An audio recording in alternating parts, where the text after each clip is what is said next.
All right, good morning. It's getting colder out. Got the fire going, which means it's not boating season anymore, but we're working on boats.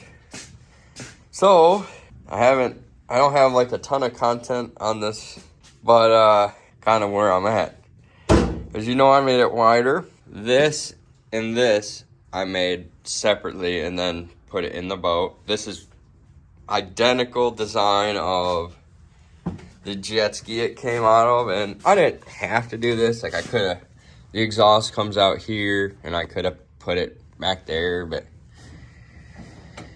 it allowed me to put my ride plate on. That's removable. I welded every rivet, and the only thing that kind of sucks on where I'm at is I kind of have this on every boat, but the exhaust is higher and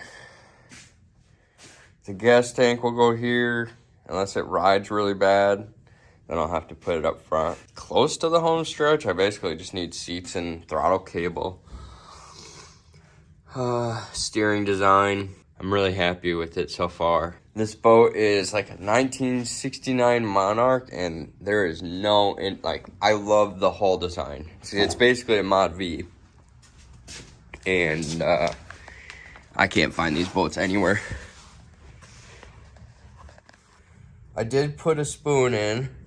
I've got so much welding, it's not even funny.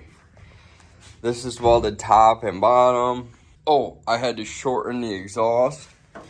So I cut it, shortened that. Rebuilt that top end with, had to get re-sleeved, and then I kind of upgraded the pistons. And I'm gonna keep the oil. See if I can show you guys.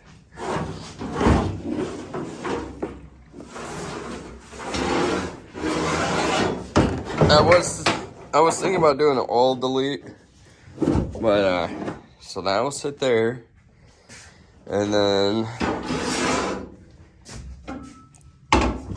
to keep things flush or lower to keeping the things not sitting so high, that's gonna sit there, and then I might have to build this up. But then I'll have like a hatch to fill this up, and then this back part will also hinge up to work on stuff if need be. I'm just gonna get this thing usable before I do too much finish work. But that's it. It's wide in the back. I think it's 72 inches at the beam and 60 inches at the floor width. Oh yeah, very, very cool. I'm planning on putting like some type of windshield because I'd like to hit some rapids with it and not sink the thing by putting a wave in it. Look at that thing.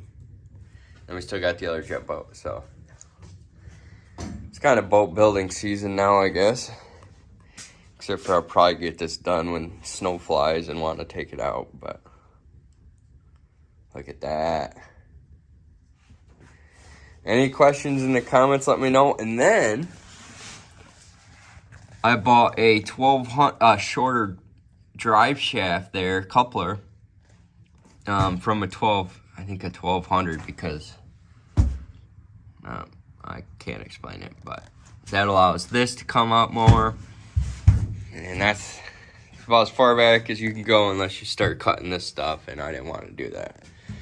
So really, that's the only thing that's not welded in, being that it's cast iron, but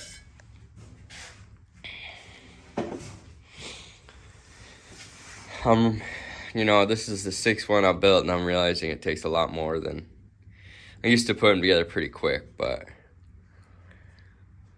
and when I sell them, I literally lose money half the time, so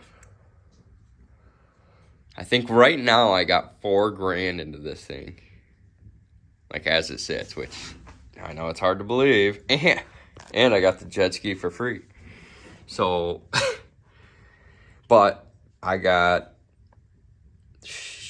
maybe $1,000 into aluminum pretty easily. 4x10 sheets, about $300 or $400, and I think I've gone through 2 sheets of that, plus 1/4 inch engine mount plate. And then maybe 10 pounds of welding rod. Yeah, I had bigger tires on this thing, and I put smaller tires on because I'm gonna be putting this in rivers, and I want the boat as low as possible so I can get it in the water. You know, it starts to float again. So that's where I'm at. Sorry for rambling, but filming me weld and cut metal isn't fun and jams me up. So any questions in the comments, let me know. But next hurdle will be joystick steering design and try and make that work. I'm gonna put it in the middle, not like a center console, but just a joystick in the middle of the seat, as opposed to all the ones I've built, I've had them on driver's side. So I'm excited. Yeah. Okay. Another thing, sorry, again, all this is 16-inch aluminum, and basically like this center plate, just a reinforcement down the whole thing. So it's basically 1/8 inch thick floor. I will not be putting that UHMW on the bottom. A lot of people say in Michigan it's not needed, and I'd rather ding it up and fix it and re-weld it than have the weight of, and I don't know if that has a lot of drag to it, but freaking sick. I can't get enough of it. So I basically cut the boat there, pulled this out, and then put the filler piece in. So as you can see, there, and it kind of gets narrower as you go up, because that's just how it worked. As much as I would like it wider up front, which also helps with the buoyancy, you know, and I got a lot more surface area. So they got all those rivets. I did glue this stringer underneath just to help with vibrations. I don't know if that was a waste or not, but so yeah. Look at that. Happy Saturday morning.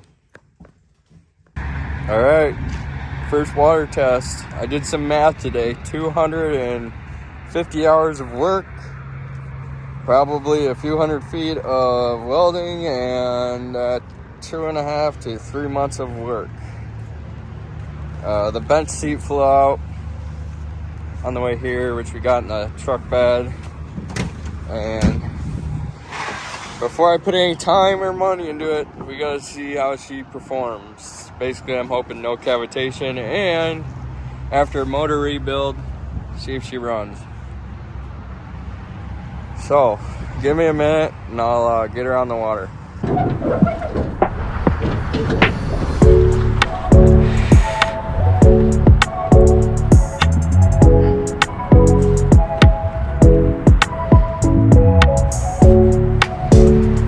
Okay. Check for leaks, right?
can see, my prop is not spinning.